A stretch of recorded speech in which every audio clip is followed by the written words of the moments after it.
वनवास में कुटिया पे रहकर भी खुश थे। क्यों खुश थे? राम अपनी पत्नी में खुश थे, जबकि रावण अपनी पत्नी में खुश होता तो दूसरे की पत्नी चुराता क्यों?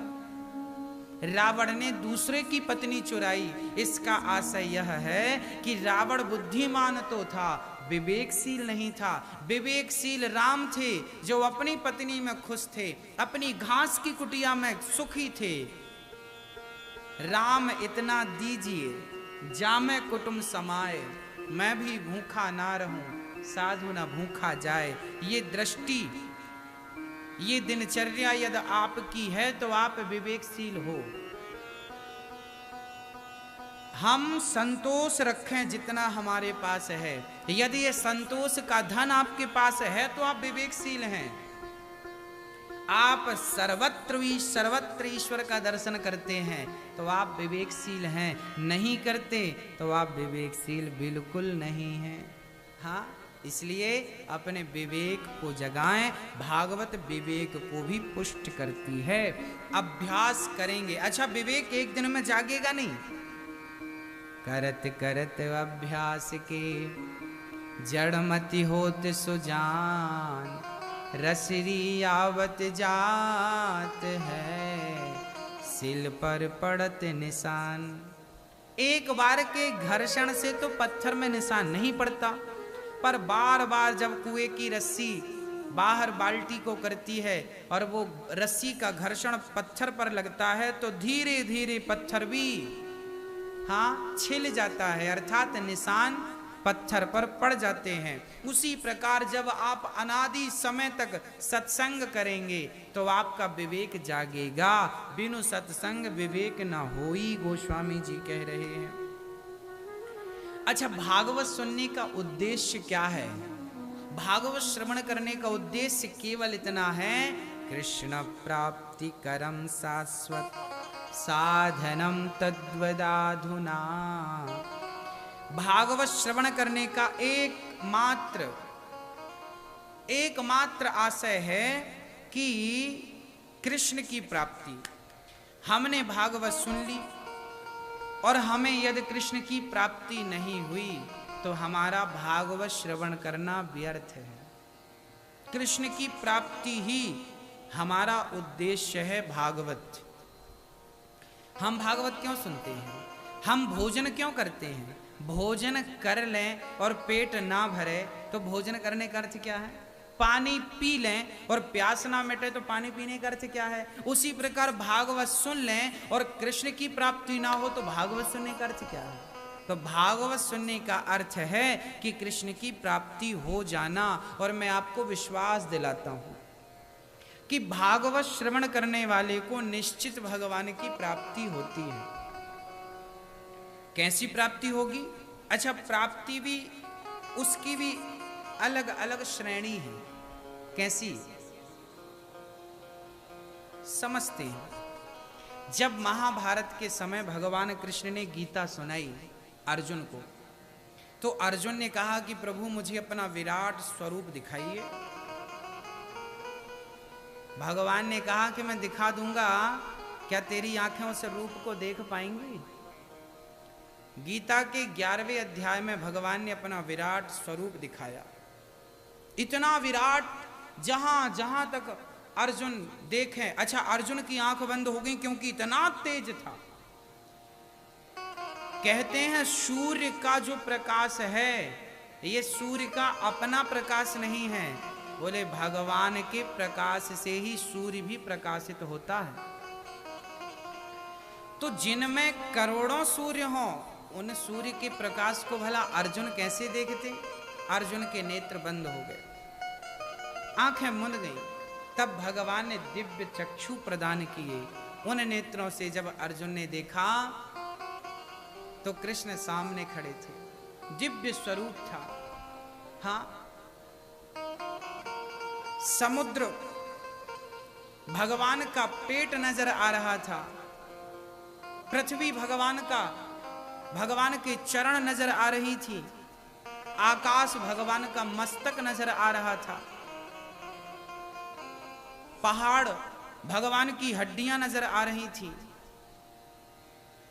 अर्जुन चरणों में गिर पड़े, प्रभु मैं ज्यादा देर तक आपके स्वरूप को देख नहीं सकता। तब भगवान चतुर्भुज रूप में आ गए, विष्णु नारायण के रूप में आ गए। अर्जुन ने कहा मुझे तो वो कृष्ण का रूप दिखाइए। तब भगवान उस रूप में आ गए। गीता में 3 स्वरूप का वर्णन भगवान ने 11वें अध्याय में किया। कौन कौन सा? 11वां और 12वां अध्याय गीता का।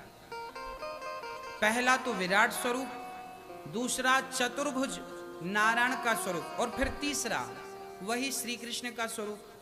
तो विराट, चतुर्भुज नारायण और श्री कृष्ण, ये 3 रूप अर्जुन ने देखे। पर अर्जुन को शांति कहां मिली? अर्जुन विराट स्वरूप को देख तो लिए, चतुर्भुज रूप को देख तो लिए, पर वो चाहत रख रहे हैं प्रभु आप जैसे पहले थे कृष्ण रूप में, आप उसी रूप में आए। क्योंकि विराट स्वरूप में परमात्मा की प्राप्ति संभव नहीं है। विराट से कैसे मिल पाएंगे आप? चतुर्भुज नारायण के रूप में भी वार्तालाप होना संभव नहीं है। वार्तालाप तो इस कृष्ण के रूप, 2 हाथों वाले कृष्ण जो सामान्य मेरी और आपकी तरह है, मनुष्य रूप, विप्रधैनु सुर संतहित लीन मनुज अवतार। हाँ, हमारे आपके लिए राम और कृष्ण ही बनकर आए। तो यदि भागवत से आपको भगवान की प्राप्ति होगी तो कैसी प्राप्ति होगी? बोले आपके हृदय में। जब आप कीर्तन करेंगे, जब आप कथाएं सुनेंगे तो आपका हृदय क्षेत्र, हृदय बिल्कुल पवित्र हो जाएगा, चित्त शांत हो जाएगा। उसी शांति चित्त में जब आप आंख मूंदेंगे, आंख नेत्र बंद करेंगे और परमात्मा का हृदय में दर्शन करेंगे तो आपके हृदय, आपके मन मंदिर में ही गोविंद के दर्शन हो जाएंगे। यही इस युग में ईश्वर की प्राप्ति इस प्रकार कर सकते हैं। ईश्वर का ध्यान लगाकर, अपने चित्त को शुद्ध करके, अपने अंतःकरण में आप परमात्मा का दर्शन कर सकते हैं। हाँ, इसलिए मैं आपको ध्यान की विधियां भी कथाओं में समझाता हूं, आगे भी समझाऊंगा। तो यह है कृष्ण की प्राप्ति, जो हृदय में ईश्वर प्रकट हो जाते हैं। ये भागवत जो है ना, देवताओं को भी दुर्लभ है। सौनक आदि सूत जी कह रहे हैं, एक बार देवराजेंद्र का भी मन हुआ कि भागवत श्रवण कर लें, पर वो भागवत सुन ना सके। सुखदेव भगवान राजा परीक्षित को कथा सुना रहे थे। उसी क्षण इंद्र आ गए और इंद्र ने कहा, हे प्रभु मुझे भी कथा सुनाए, मैं भी कथा श्रवण कर लूं। सुखदेव जी कहने लगे, सुखदेव जी ने कहा, क्वा स्वधा क्वा कथा लोके क्वा काचः क्वा मणिर्महान् ब्रह्मरातो विचार्यैवं तदा देवाञ्जहास्यः।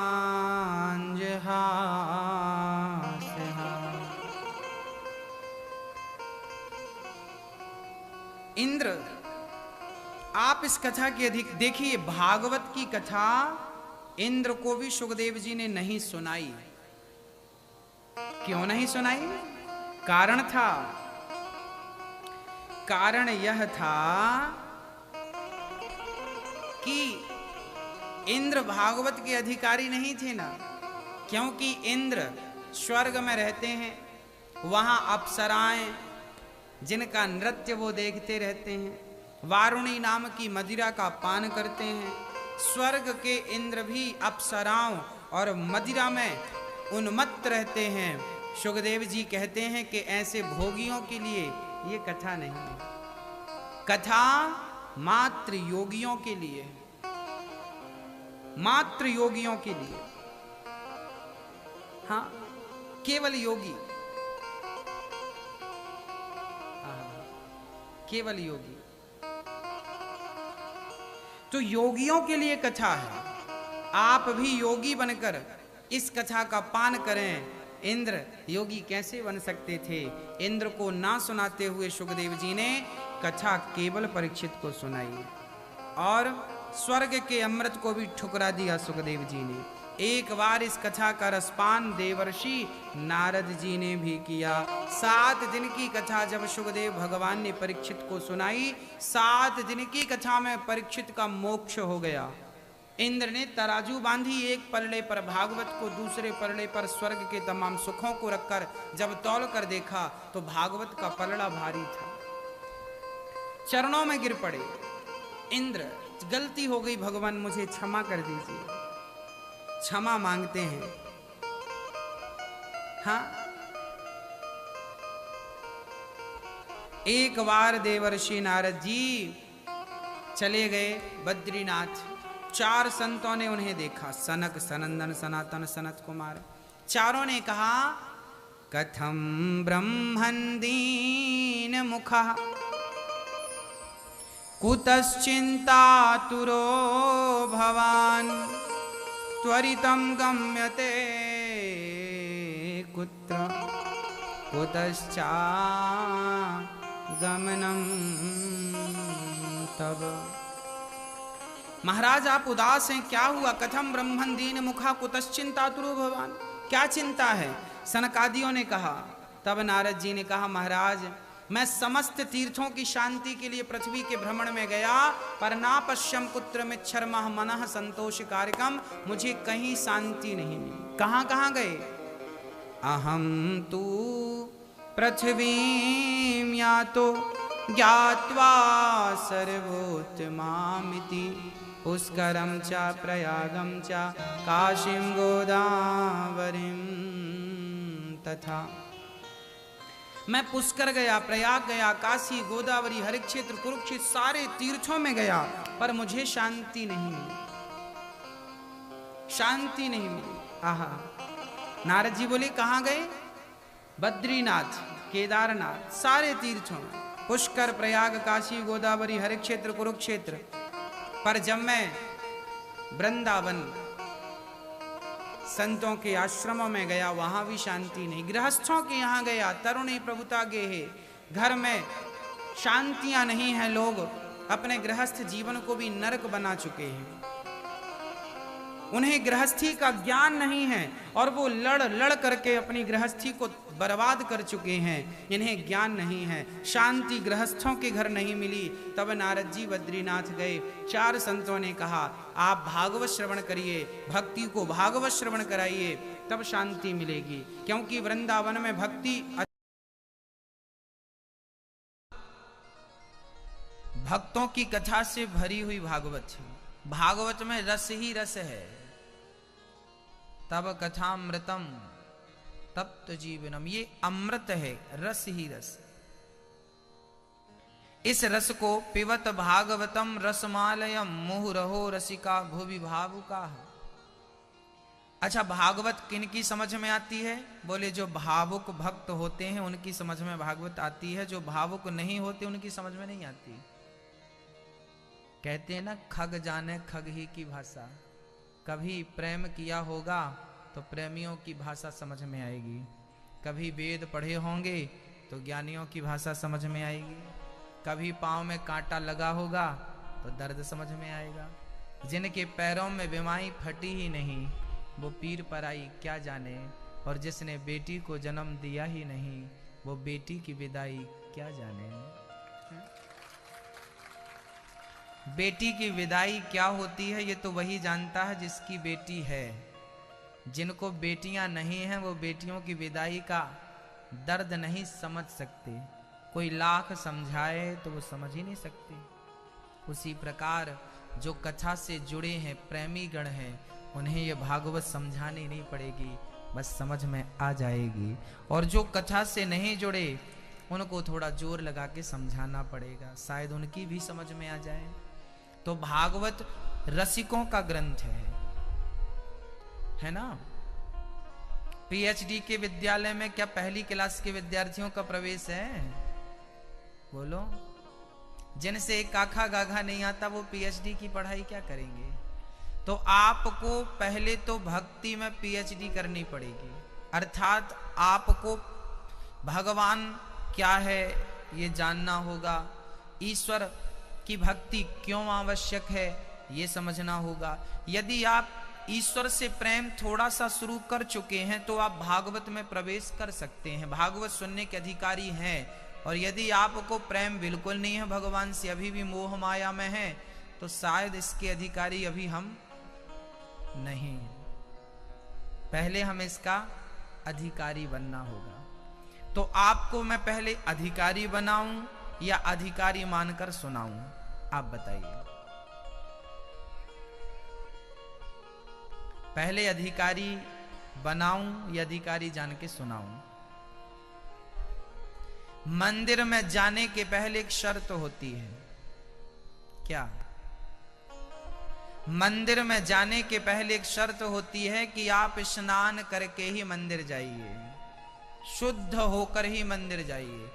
आप बिस्तर से उठे और डायरेक्ट मंदिर जाएंगे तो आपको ही अच्छा नहीं लगेगा, आपको ही वो शांति का अनुभव नहीं होगा जिस शांति के लिए आप मंदिर का दरवाजा खटखटा रहे हैं। तो मंदिर में जाने के पहले एक शर्त है कि आपको स्नान करना पड़ेगा।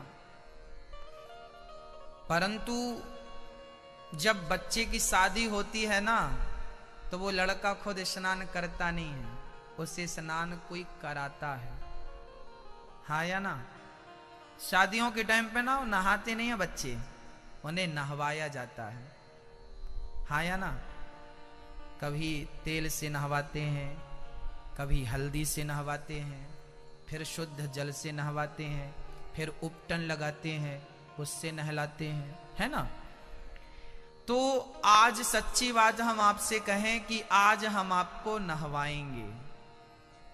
आप जब उपटन करते हैं ना, तो शरीर में जितना गंदा होता है, हल्दी का उपटन जब लगाते हैं तो वो सारा हल्दी में चिपक के बाहर हो जाता है, फिर हम स्नान करते हैं तो हमें अच्छा लगता है। ऐसे ही आज हम आपको पहले तो कथा के माध्यम से आपको उपटन लगाएंगे ज्ञान का। उसके बाद आपको नहलाकर भक्ति की जल में, प्रेम के जल में नहवाकर स्नान कराकर फिर आपको अधिकारी बनाएंगे और फिर कहीं आपको भागवत श्रवण कराएंगे हम आपको। 7 दिनों में सब हो जाएगा, निश्चिंत रहिए। आपका शादी कितने दिन की होती है? 3 दिन की। शादी कितने दिन की होती है? मंडप, और मंडप के बाद क्या होता है? हाँ, मायरा, फिर बारात, यही ना? 3 चीजें होती है। 3 चीजें भी खास होती है। 1 से 2 होने में 3 दिन लगते हैं। 1 से 2 होने में कितने दिन लगते हैं? 1 से 2 होने में 3 दिन लगते हैं। और आज आपको हम, अभी आप बताओ आप कितने हो? भागवत शादियां 1 से 2 करती हैं, उसके बाद 2 से 3, फिर 3 से 4, 5, 6 तक होते हैं। अभी आप टोटल करो आप कितने हो? हम, हमारी माँ, पिता, भाई, बहन, पति, पत्नी, बेटा, बेटी, धन, दौलत, घर, बहुत कुछ है। क्यों? अभी हम बहुत हैं। 7 दिनों में मेरी माँ, आप शादी 3 दिन में 1 से 2 करती है, जबकि कथा 7 दिन की आपको अनेक से 1 बना देगी। 1 हो जाएंगे आप। एकीकरण, क्या हो जाएंगे? 1। आप अभी यदि 2 हैं, यदि 4 हैं, तो सावधान, 7 दिन बाद आप 1 हो जाएंगे। जैसे गंगा सागर में मिलकर, जब तक सागर में नहीं मिलती तब तक गंगा अलग होती है और सागर अलग होता है, पर जब गंगा सागर में मिलती है तो गंगा ही सागर बन जाती है। बस भक्तों, जिस परमात्मा की कथा आज आप सुनने के लिए बैठे हैं, 7 दिन में आप महसूस करेंगे कि जैसे गंगा सागर में मिलकर 1 हो गई, ऐसे 7 दिन बाद आप महसूस करेंगे कि आप उस ईश्वर में मिलकर आप भी 1 हो गए। 1 हो गए। जब मैं था तब वो नहीं, अब वो है मैं नाए, और प्रेम गली अति सांकरी, जा में दो न समाए। ये प्रेम की गली इतनी छोटी है ना मेरी माँ, यहां दो लोगों का प्रवेश वर्जित है, यहां दो समाते नहीं, एक ही रहेगा। या तो आप रहिए या तो आपका अहंकार रहेगा, दो का अहंकार, मैं दो हूं, मैं ये मैं वो। यदि अहंकार मिट जाएगा तो आप एक हो जाएंगे, और एक हो जाएंगे तो जैसे मिश्री पानी में घुलकर एक हो जाती है, ऐसे जीवात्मा 7 दिन की कथा सुनकर सच्चे हृदय से जीवात्मा परमात्मा मिलकर एक हो जाता है। एक बनाने की कथा है ये, अनेक से एक करने की कथा है। भागवत क्या करती है? अनेक से एक कर देती है। वो एक से अनेक नहीं करती, अनेक से एक कर देती है। भक्तों, भागवत का पहला श्लोक हमें क्या सिखाता है वो समझते हैं। ये भागवत के महात्म्य का पहले अध्याय का फर्स्ट श्लोक, सच्चिदानंद रूपाय विश्वोत्पत्त्यादि हेतवे तापत्रय विनाशाय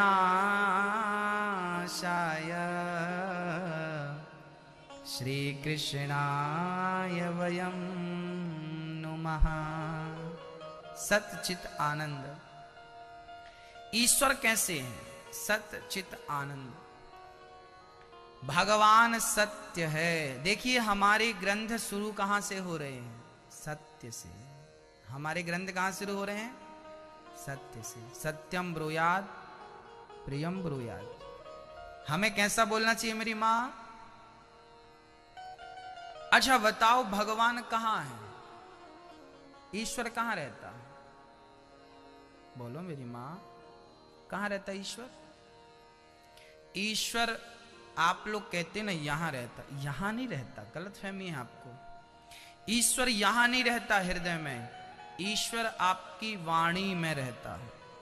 कहां रहता? आपकी वाणी जब सच बोलती है ना, तो वो सच ही तो ईश्वर है। और आपकी वाणी जो झूठ बोलती है, वो झूठ ही तो दुर्योधन है, वो झूठ ही तो रावण है, वो झूठ ही तो कंस है, वो झूठ ही तो हिरण्याक्ष हिरण्यकश्यपु है। तो वाणी में राम को बिठाना है या रावण को, वो आप देख लीजिए।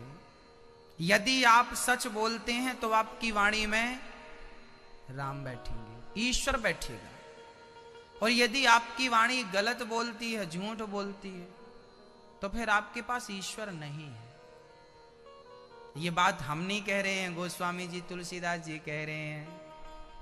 सत्य बराबर तप नहीं। चलो गाओ हमारे संग, हमारी बात मत मानिएगा। गोस्वामी जी कह रहे हैं कि सत्य बराबर तप नहीं, झूठ बराबर पाप, जाके हृदय साच है। इसको एक बार आप बोलिए, जाके हृदय साच है, प्रभुता के हृदय आप। जिसके हृदय में सत्य है उसी के हृदय में ईश्वर है। जिसके हृदय में साच नहीं उसकी ईश्वर। तुम ठोकते रहो छाती अपनी, क्या होता है? पीटते रहो। पानी पे लाठियां पीटने से क्या मिलेगा? मेहनत बेकार जा रही है कि नहीं? जहां पीटना चाहिए वहां पीट नहीं रहे हो, जहां कुछ है नहीं वहां पीटे जा रहे हो। मेरी मां, ईश्वर सत्य में है। यदि आप सत्य के मार्ग पर चलते हैं तो आप ईश्वर के करीब हैं, ईश्वर आपके करीब है। यदि आप सत्य के मार्ग से नहीं जाते तो आपसे ईश्वर दूर है और आप भी ईश्वर से दूर हैं। यदि उस ईश्वर को पाना है, लक्ष्य है उसे पाना, तो शर्त है कि आपको सत्य के मार्ग पर चलना पड़ेगा, झूठ कपट से बचना पड़ेगा। ईश्वर को पाना है तो सत्य की दवाई लेनी पड़ेगी और झूठ से परहेज करना पड़ेगा। किसी को शुगर हो गई, डॉक्टर साहब शुगर हो गई, क्या करें? डॉक्टर साहब बोले शक्कर ना खाओ, चाय ना पियो, खीर ना खाओ, मीठा ना खाओ और ये गोली खाते रहो। तो गोली तो खाना है पर तुम्हें परहेज भी करना है। अब तुम गोली बराबर खा रहे हो और दिन में 4 बार चाय पी रहे हो तो क्या शुगर ठीक हो जाएगी? मर जाओगे। गोली जितनी जरूरी है, गोली से ज्यादा परहेज जरूरी है।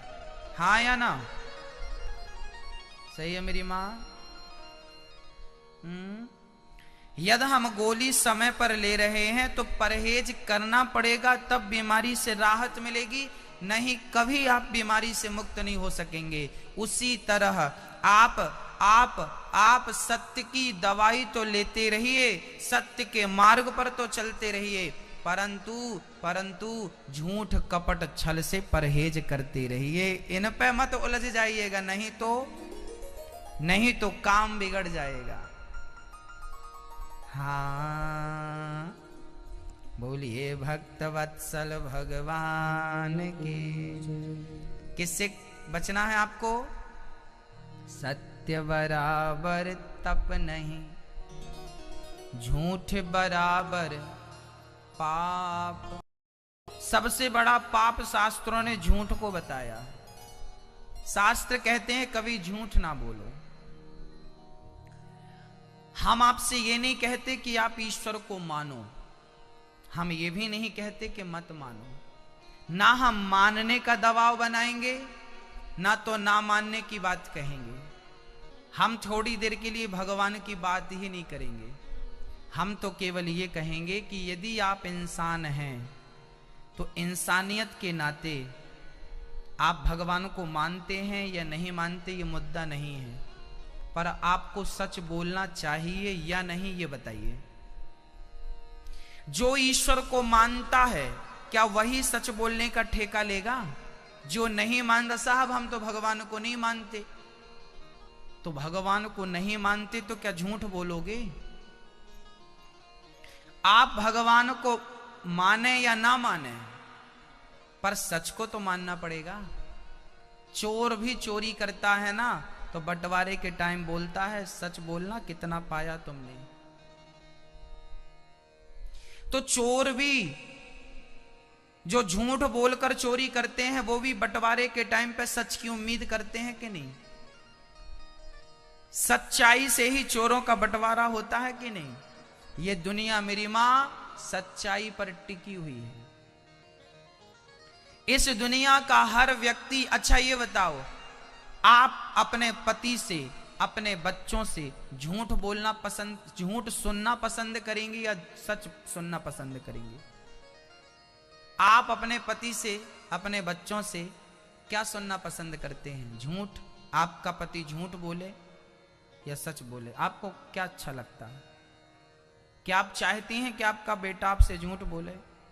क्या आप चाहती हैं कि आपका पति आपसे झूठ बोले? हर व्यक्ति सच की उम्मीद करता है, हर व्यक्ति से। हाँ या ना? हम चाहते हैं कि आप सच बोलें, आप चाहते हैं कि हम सच बोलें। संसार का हर प्राणी सच की उम्मीद करता है सामने वाले से, पर दुर्भाग्य यह है कि वो खुद झूठ बोलता है। चाहता यह है कि सामने वाला सच बोले पर खुद झूठ बोलता है। ये कैसे होगा? जो उम्मीद आपने दूसरों से लगा रखी है, आपको भी उस उम्मीद में दूसरों के लिए खरा उतरना पड़ेगा। पहले आपको सच के मार्ग में चलना पड़ेगा, तब आप दूसरों से उम्मीद कर पाएंगे कि हमने सच बोला है, तुम भी बोलना। आजकल हमने थिंकिंग बना रखी है, झूठ बोलेंगे बस 2 पैसे बचाएंगे, झूठ बोलेंगे तो काम बनेगा। दुकानें, जितनी मार्केट में दुकानें हैं ना, इनने सबने थिंकिंग बना रखी है, झूठ बोलेंगे तो ही दुकान चलेगी। किसी भी दुकानदार के पास आप जाओ, जब वो दुकानदार मेरे पास आता है, मैं बोलता हूं भाई सच बोला करो, तो बोलता गुरुजी हम तो व्यापारी हैं, हमारा तो बिजनेस है, हमें तो झूठ बोलना पड़ेगा। आपने थिंकिंग बना ली है कि आप झूठ बोलेंगे तो ही आपका बिजनेस चलेगा। सोचो कि झूठ बोलने से इतना चलता है तो सच बोलेंगे तो ना जाने कितना चलेगा। जब झूठ आपको इतना सफल बनाता है तो सच आपको कितना सफल बनाएगा। विडंबना तो यह है कि आपको झूठ पर भरोसा तो है पर सच पर भरोसा नहीं। एक बार सच पे भरोसा तो करके देखो, तुम्हारी दुकान बंद तो हो नहीं जाएगी। आप सच के साथ रहिए। हां, हो सकता है कि आप 2 पैसे कम कमाएं। अभी 1000 रुपए कमाते हैं तो सच बोलेंगे तो 800 कमाएंगे। 200 का नुकसान शुरू में हो सकता है, पर जब आदमी को विश्वास हो जाएगा कि ये बंदा कभी झूठ नहीं बोलता, तो मैं कहता हूं कि मार्केट में सबसे ज्यादा दुकान आपकी ही चलेगी, क्योंकि आपने दूसरों का विश्वास जीत लिया है। दूसरों का विश्वास जीत लिया। लगता जरूर है सच थोड़ा सा ना कड़वा लगता, शुरू में अटपटा लगता है, पर आदत बन जाए तो काम बढ़िया हो जाता है ना। सच्चाई पे चलना सीखिए। कोशिश करिए कि आप झूठ कभी ना बोलें। भागवत की पहली, मैं आपको नहवा रहा हूं, ये उपटन लगा रहा हूं आपको। आप ये मत सोचिए मैं आपको कथा सुना रहा हूं, मैं कथावाचक नहीं हूं। मैं तो आपको कहीं, मैं तो नगरों में झाड़ू, मैं तो नगर पालिका में जैसे झाड़ू लगाने वाले लोग होते हैं ना, मैं भी एक झाड़ू वाला हूं। मैं भी जब शादी विवाह में उपटन और नहवाते हैं कि नहीं, कौन लोग नहवाते हैं, कौन लोग नहवाते हैं? बस वही हम हैं। शादी विवाह में बच्चों को जो नहवाते हैं ना, वही लोग हम हैं, वही हैं हम। झाड़ू नगर पालिका के लोग लगाते हैं, हम भी झाड़ूदार हैं, झाड़ू वाले हैं। फर्क इतना है कि वो गलियों को साफ करते हैं, हम आपके मन और चित्त को साफ करते हैं। फर्क इतना है कि वो शरीर में उबटन लगाकर शरीर की शुद्धि करते हैं, हम आपके मन और बुद्धि में उबटन लगाकर आपके मन और बुद्धि को शुद्ध करते हैं। फर्क केवल इतना है, बाकी उससे ज्यादा हमारी कोई हैसियत नहीं है। जितना वो है उतना ही हम हैं, उतनी हम आप बड़े हो सकते हैं। तो ये उबटन कौन सा लग रहा है मेरी मां? सच